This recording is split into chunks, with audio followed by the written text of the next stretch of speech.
Classes और इस समय चल रही है मैक्रोइकोनॉमिक्स सीरीज फॉर स्टैंडर्ड 12। हमारा यूनिट नेशनल इनकम का ऑन है और हम लोग कर रहे हैं numericals part of national income. ये बहुत ज्यादा इंपॉर्टेंट है, मैं कई बार कह चुकी हूँ। और आज वाली वीडियो में I am going to touch upon the first method. तुम्हें ध्यान होगा मैंने कहा था 3 आइडेंटिटीज हैं और उन 3 आइडेंटिटीज से हम जीडीपी, एनएनपी, एनडीपी कोई भी एग्रीगेट निकाल सकते हैं, हमें फॉर्मूला रटने की जरूरत नहीं है। उसी वीडियो में मैंने ये भी कहा था कि सिर्फ 4 फॉर्मूलाज हैं 3 मेथड्स के जो हमको याद रखने पड़ेंगे। सिर्फ याद रखने वाला वही है और बाकी सब इस केकवॉक इजीली हम लोग मूव करके समझ सकते हैं, राइट? तो चलो let's begin with the first method which is the product method, या हम इसको वैल्यू एडेड मेथड भी कहते हैं, ठीक है? Before I start this method मैं तुम्हें याद करवाती हूँ सर्कुलर फ्लो ऑफ इनकम, याद है ना? तो सर्कुलर फ्लो ऑफ इनकम में पहला फेज क्या था? Phase of value addition, phase of production. Basically क्या था उस मेथड में, याद है? हमने कहा था कि उस फेज में प्रोड्यूसर कोई रॉ मटेरियल को या किसी भी चीज को लेता है और उसमें वैल्यू ऐड करता है। कैसे? वो लेबर को हायर करता है, वो पैसा लगाता है, वो लैंड लेता है, अपनी अकल अपनी समझ डालता है और इन सब से वो एक रॉ मटेरियल में वैल्यू एडिशन करके उसको फिनिश गुड बनाता है, ठीक है? यानी हम इसीलिए उस फेज को कहते हैं फेज ऑफ वैल्यू एडिशन। उसी फेज से निकलता है ये पहला मेथड। इनफैक्ट अगर तुम ध्यान दो सर्कुलर फ्लो में 3 फेजेस हैं और नेशनल इनकम कैलकुलेट करने के भी 3 तरीके हैं जो इन 3 फेजेस से रिलेटेड हैं। So the first phase is phase of value addition and therefore we have a first method over here which is method of product method बोलते हैं या value added method। Second phase था हमारा income generation का, यानी लोग income कमा रहे हैं, तो जब हम उन इनकम्स को नेशनल लेवल पे जोड़ लेते हैं तो भी हमें नेशनल इनकम मिलती है और उसको हम बोलते हैं इनकम मेथड, जो सेकंड मेथड है, अगली वीडियो में करूंगी। और तीसरा फेज था फेज ऑफ एक्सपेंडिचर, यानी लोग खर्चा करते हैं और वही पैसा घूम फिर के प्रोड्यूसर्स के पास आ सकता है। अगर हम एक्सपेंडिचर भी टोटल करें देश भर का तो भी हमें अपनी नेशनल इनकम का आइडिया मिल जाता है, राइट? वो एक्सपेंडिचर मेथड तीसरा मेथड है और वो किससे रिलेटेड है? फेज ऑफ एक्सपेंडिचर से। क्लियर? अब यहाँ पे पॉइंट नंबर 1 याद रखने की बात है, there are 3 methods. Product method पहले फेज से related, income method second phase से, एक्सपेंडिचर मेथड थर्ड फेज से। At any point in time इनके तीनों मेथड से आंसर नेशनल इनकम के सेम आने चाहिए। एटलीस्ट थियोरेटिकली पेपर में अगर आपको 2 मेथड से क्वेश्चन सॉल्व करने को आ रहा है, आपका आंसर मेथड अलग यूज करेंगे बट जो एग्जैक्ट टोटल आंसर है वो सेम आना चाहिए और यही आपका चेक है। इसे बोलते हैं triple identity, which means value added national income through value added method is equal to national income through income method is equal to national income through expenditure method। तीनों का आंसर सेम आना चाहिए, इसको triple identity कहते हैं और इस यही तुम्हारा चेक पॉइंट भी है कि कहीं तुमसे कोई गलती तो नहीं हुई, ठीक है? ऑलराइट, तो देखो पहला मेथड प्रोड्यूसर वाला मेथड, वैल्यू एडेड का मेथड, इसको हम निकालते हैं। यहाँ पे 2 बेसिक फॉर्मूला है। पहला फॉर्मूला है GVO एट MP का, यानी gross value of output at market price, और दूसरा फॉर्मूला है GVA यानी gross value added at market price. अब GVO क्या है? टोटल वैल्यू ऑफ आउटपुट है। कहने का क्या मतलब है? देखो तुमने तो एज ए प्रोड्यूसर तुमने कोई चीज ली, तुमने उसमें वैल्यू एडिशन की, तुमने उसको प्रोड्यूस करा और बेच दिया, ठीक है? तो तुमने बेचा, जो तुमने बनाया उसको बोलते हैं आउटपुट, ठीक है? जब तुमने उसको बेचा तो तुम्हें उसके बदले मिली उसकी वैल्यू, है ना? तो यानी तुम्हारा प्रोडक्शन प्रोसेस से तुम्हें क्या मिला? Value of output. All good? तो बेसिकली ग्रॉस का मतलब होता है टोटल। तो टोटल वैल्यू ऑफ आउटपुट जो आपने एज ए प्रोड्यूसर बनाया, आपने जो पैसा लगाया, आपको कितना, आपका मॉनेटरी टर्म्स में आपका जो आउटपुट है उसकी कितनी वैल्यू है, टोटल कितनी वैल्यू है, उसको हम बोलते हैं ग्रॉस वैल्यू ऑफ आउटपुट, ठीक है? So gross value of output at market price. अब ये फुल फॉर्म्स जाननी क्यों जरूरी है? क्योंकि एग्जाम में शॉर्ट फॉर्म्स नहीं आती, फुल फॉर्म्स ही आती हैं। हम लोग आसानी के लिए, कन्वीनियंस के लिए छोटे फॉर्म्स में लिखते हैं, ओके? एग्जाम में अगर आप फॉर्मूला को ऐसे लिखिए बिल्कुल गलत नहीं है, it's absolutely right, but you should know कि इनके फुल फॉर्म्स क्या हैं, ओके? तो टोटल वैल्यू ऑफ आउटपुट किसी प्रोड्यूसर की कैसे निकलेगी? जब हम उसकी सेल्स, मतलब उसने कितना सेल किया है, प्लस चेंज इन स्टॉक। इस साल में मैंने कितना सेल किया और मैंने इन्वेंट्री में स्टॉक में कितना लाके ऐड किया, जब वो पता चल जाएगा तो मेरी टोटल वैल्यू ऑफ आउटपुट पता चल जाएगी, है ना। तो जीवीओ एट एमपी, ध्यान रखना मार्केट प्राइस पे ही होती है ये, क्योंकि सेल्स तो मार्केट प्राइस पे ही होगी ना। तो GVO at MP is equal to sales plus change in stock. Sales तो आपको पता ही है क्या होती है। सेल्स निकालने का आगे एक और फॉर्मूला है, दो फॉर्मूलाज हैं। पहला फॉर्मूला है डोमेस्टिक सेल्स प्लस एक्सपोर्ट्स। मतलब सेल्स हम कैसे निकाल रहे हैं, धीरे धीरे आराम आराम से समझते जाना, फॉर्मूला रटना भी क्यों है, समझ ही लो। सेल्स कैसे निकलेगी, अगर तुम्हें सेल्स निकालनी है, मान लो मेरा बिजनेस अपने देश में भी चलता है, देश के बाहर भी चलता है, तो मेरी सेल्स कैसे निकलेंगी, देश के अंदर की सेल्स डोमेस्टिक सेल्स, और देश से बाहर जो मैं सेल कर रही हूँ, एक्सपोर्ट कर रही हूँ, वो भी। So my sales will be equal to domestic sales plus exports. Clear, good.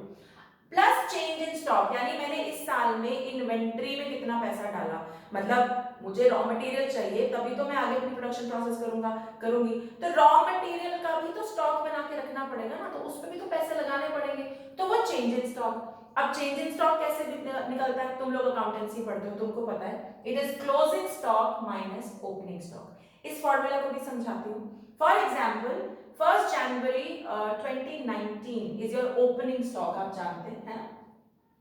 1 जनवरी 2019 को तुम्हारे पास 300 वैल्यू का स्टॉक था, एंड 31 दिसंबर 2019 तुम्हारे पास 1000 की वैल्यू का स्टॉक है। तो यानी साल भर में तुम्हारा स्टॉक कितना एडिशन हुआ, उसकी वैल्यू कितनी बढ़ी है, 700 से। कैसे, 1000 माइनस 300, यानी 300 तो पहले भी था, लेकिन क्लोजिंग स्टॉक 1000 है, तो साल भर में कितनी एडिशन हुई है, 700 की। आगे क्लियर। तो formula in simple terms is GVO at MP is equal to sales plus change in stock. Sales का formula domestic sales plus exports, या चेंज इन स्टॉक का formula closing stock minus opening stock. Clear, okay. Sales का alternate formula भी है, कई बार paper में आ जाता है, इसलिए बता रही हूँ। सेल्स कैसे निकलती है, अगर तुम्हें पता करना हो कि तुम्हारी इन मनी टर्म सेल कितनी हुई, मान लो मैंने 10 चीजें बनाई, ठीक है, और हर चीज 10 रुपए की थी, तो मेरी टोटल सेल कितने की हुई, 100 रुपए की। प्राइस इंटू क्वांटिटी, 10 की प्राइस 10 की क्वांटिटी, मैंने टोटल कितना पैसा कमाया, 100 रुपए। बस वही मैंने यहाँ पे फॉर्मूला लिख दिया, सेल्स का फॉर्मूला प्राइस इंटू क्वांटिटी, खत्म। Okay, now first things first, कुछ टिप्स है नेशनल इनकम अकाउंटिंग में जिनका आपको ध्यान रखना है अगर आप आसानी से इसे करना चाहते हैं। कई बार पेपर में ऑप्शन नंबर 1 बोल रही हूँ, ऑप्शन नंबर 1 होगी कि सेल्स भी गिवन है, डोमेस्टिक सेल्स भी गिवन है, एक्सपोर्ट्स भी गिवन है। तो point number 1, when sales, domestic sales and exports are given, अगर तीनों ही गिवन है, आपको सिर्फ सेल्स की फिगर लेनी है। चाहे वो ऐड अप होके, इन दोनों को तुम ऐड कर रहे हो, वो सेम नहीं आ रही, कोई बात नहीं, don't bother about it, ignore it, वो आपको कंफ्यूज करने के लिए दिया जा रहा है। अगर ये तीनों, या ये गिवन है और ये गिवन है, अगर ये भी गिवन है, ये भी गिवन है, ये भी गिवन है, तो आप सिर्फ सेल्स लेंगे, बाकी सबको इग्नोर करेंगे, ठीक है, क्योंकि आप अज्यूम करेंगे कि सेल्स का वहां पे दे रखा है, तो वही हमारी टोटल सेल्स है। क्लियर है, यहां तक क्लियर है, good.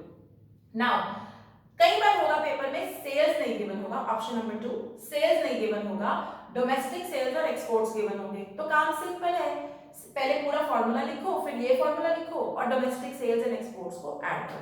Clear. Option number 3 price और क्वांटिटी गिवन है, सिंपल प्राइस इनटू क्वांटिटी करो, फॉर्मूला में लगाओ, सॉल्व कर लो। ऑप्शन नंबर 4 आपको डोमेस्टिक सेल्स ही गिवन है, ना सेल्स लिखा है ना एक्सपोर्ट्स लिखा है, डोंट बॉदर, जो गिवन है सिर्फ उसको लीजिए, जो नहीं है उसको नहीं लीजिए, खत्म। अभी क्या समझ में आ गया। तो मैं वापस रिपीट कर रही हूं, अगर सेल्स गिवन है और उसके कंपोनेंट्स भी गिवन है, ignore components, just look at sales. अगर सेल्स नहीं गिवन है, कंपोनेंट्स गिवन है, ऐड कीजिए और सेल्स निकालिए। और अगर सिर्फ एक कंपोनेंट गिवन है, बाकी कुछ गिवन नहीं है, तो बस उसको लीजिए और चलिए आगे बढ़िए, ठीक है। चेंज इन स्टॉक में अगर क्लोजिंग स्टॉक माइनस में है और ओपनिंग स्टॉक प्लस में, मतलब जो जिसकी वैल्यू बनेगी ना माइनस प्लस की, उसको एज इट इज रखना है। डू नॉट इग्नोर साइंस, ये मैथमेटिक्स नहीं है, ये इकोनॉमिक्स है। यहाँ पे माइनस और प्लस का क्लियर मीनिंग होता है, माइनस मतलब कम रह गया, प्लस मतलब ज्यादा हो गया, तो उसको वैसे ही रहने देना, उस वैल्यू को एज इट इज लिखना। Okay, clear, good. तो ये हो गया। अब आओ सेकेंड फॉर्मूला, मैंने कहा 2 फॉर्मूले करने हैं, एक जीवीओ वाला फॉर्मूला कर लिया, अब आते हैं जीवीए पे। जीवीए का full form gross value added at market price, और जीवीए और जीडीपी तुम्हारी इंफॉर्मेशन के लिए ये एक ही बात है। तो क्वेश्चन आएगा calculate national income from product method. तो स्टेप नंबर 1 पहला फॉर्मूला लगाइए, स्टेप नंबर 2, और ये ऐसे ही चलेगा, मतलब बिल्कुल दिमाग लगाने की जरूरत नहीं है। स्टेप नंबर 1 पहला, स्टेप नंबर 2 जीवीए निकालो। जीवीए का मतलब ही जीडीपी होता है। तो जीडीपी एक बार आ गया तो जैसे पिछली वीडियो में मैंने सिखाया था कि जीडीपी से NNP at FC, national income होता है एनएनपी एट एफसी, वो कैसे निकालना है, बस वो मूवमेंट करके आपने निकाल देना है। Okay, GVA gross value added. अब हमने कहा इस मेथड में वैल्यू एडिशन होती है, तो भाई टोटल वैल्यू एडिशन कैसे पता चलेगी? जो टोटल वैल्यू ऑफ आउटपुट था, जो हमें टोटल पैसा मिला, उसमें से हम इंटरमीडिएट कंजम्पशन निकाल देंगे। मतलब क्योंकि तुम्हें ध्यान है इंटरमीडिएट कंजम्पशन, जो हमने इंटरमीडिएट गुड्स खरीदे हैं, रॉ मटेरियल खरीदा है, उसकी वैल्यू को हम नेशनल इनकम में अकाउंट नहीं करना चाहते, इसीलिए हम उसको माइनस कर देंगे कि निकाल दो भाई। क्योंकि जब हमने यहाँ पे देखो, मेरी बात ध्यान से सुनो, जब हमने जीवीओ निकाला ना तो हमने रॉ मटेरियल भी ऐड कर दिया, मतलब चेंज इन स्टॉक में रॉ मटेरियल भी हो सकता है और कई अदर चीजें भी हो सकती हैं, हमने वो भी ऐड कर दिया। लेकिन अगर हमें टोटल वैल्यू एडेड निकालनी है और नेशनल इनकम में इंटरमीडिएट गुड्स नहीं डालने क्योंकि डबल काउंटिंग हो जाएगी, तो हम क्या करेंगे, हम जीवीओ एट एमपी से इंटरमीडिएट कंजम्पशन हटा देंगे। तो फॉर्मूला बहुत सिंपल है, GVO at MP is equal to GVO at MP minus intermediate consumption. ना इंटरमीडिएट कंजम्पशन कहो, इंटरमीडिएट कॉस्ट कहो, एक ही बात है। और इंटरमीडिएट कंजम्पशन की जगह कई बार क्वेश्चन में लिखी होती है परचेजेस।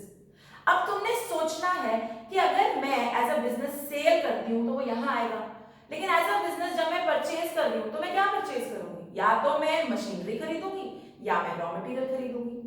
पेपर में अगर क्लियरली ना बताया हो कि परचेज ऑफ मशीनरी, सिर्फ परचेजेस लिखा है, तो आप उसको परचेज ऑफ रॉ मटेरियल मान के यहां पे डालेंगे। I am repeating my point.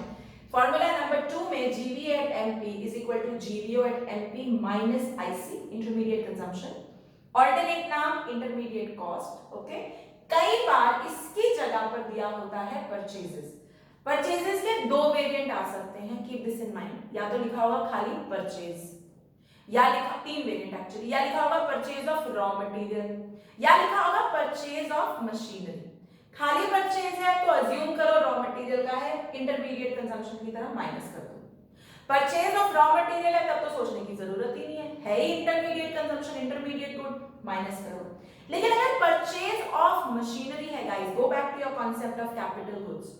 मैंने पिछली बार भी जब हम ट्रीटमेंट क्वेश्चंस कर रहे थे, we were talking about this, कोई भी मशीनरी कैपिटल गुड होती है और कैपिटल गुड फाइनल गुड होता है, इंटरमीडिएट नहीं होता, इसलिए परचेज ऑफ मशीनरी यहां से माइनस नहीं होगी, that will not be taken over here, हम उसे इग्नोर करेंगे अगर इस मेथड से क्वेश्चन आ रहा है तो। आगे क्लियर, समझ में आ गया, ऑल गुड, सिंपल।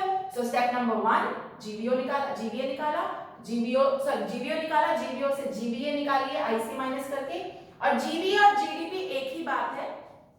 तो अब मुझे अगर जीवीए यानी जीडीपी से नेशनल इनकम निकालनी है, मैं यहां लिख रही हूं this is GVA at MP, और मुझे निकालनी है एनएनपी एट एफसी, यानी मुझे क्या निकालना है, नेशनल इनकम। तो कैसे निकालूं, ग्रॉस टू नेट जाना है, gross minus net is equal to depreciation, तो ग्रॉस में से माइनस कीजिए depreciation. VA to NP, VA यहां पर है DP, क्योंकि मैंने कहा है GDP और GVA एक ही बात है, तो DP टू NP जाना है, DI plus NFIA is equal to NI, तो क्या हम करें, NFIA ऐड करो, मार्केट प्राइस यहां है, फैक्टर कॉस्ट यहां है, factor cost plus NIT is equal to market price, तो मार्केट प्राइस से फैक्टर कॉस्ट जाना होगा तो क्या करें, NIT, लॉजिक, तुम्हारा answer done and the question is solve. ठीक है, with this we close our first method.